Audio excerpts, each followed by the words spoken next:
influenced the development of laws and policies related to human trafficking, and what this means for the future of human rights in India. Human trafficking is a serious issue in India, with thousands of people being trafficked every year. The country is a source, destination, and transit point for human trafficking, with victims being exploited for forced labor, sex, and other forms of exploitation. Despite the existence of laws such as the Immoral Traffic Prevention Act, human trafficking remains a significant problem. The statistics are alarming, with many cases going unreported due to fear, shame, or lack of awareness about the available legal remedies. The scale of the problem is staggering, with estimates suggesting that millions of people are trapped in modern slavery in India.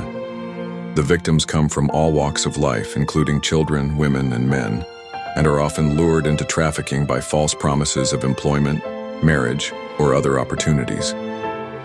The trauma and suffering inflicted on these victims are immeasurable, and the social and economic costs of human trafficking are significant.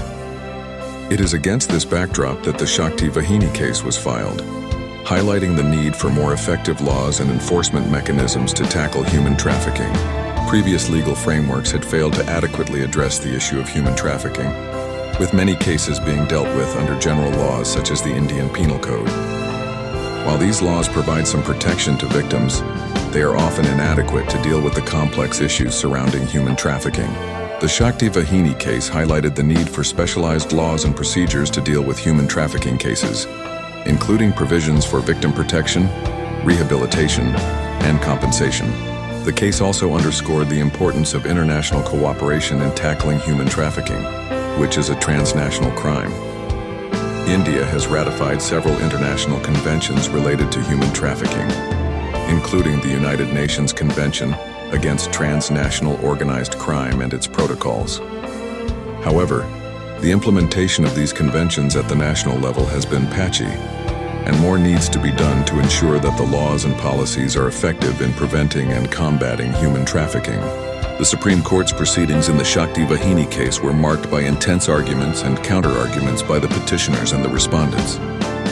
The court heard extensive arguments on the need for stricter laws and more effective enforcement mechanisms to tackle human trafficking. The petitioners presented a detailed analysis of the existing laws and their limitations, highlighting the need for a more comprehensive approach to address the issue. The respondents, on the other hand, argued that the existing laws were sufficient and that the problem of human trafficking was largely a law and order issue that needed to be addressed by the state governments. They also raised concerns about the potential impact of stricter laws on the rights of individuals and the need for a balanced approach that took into account the complexities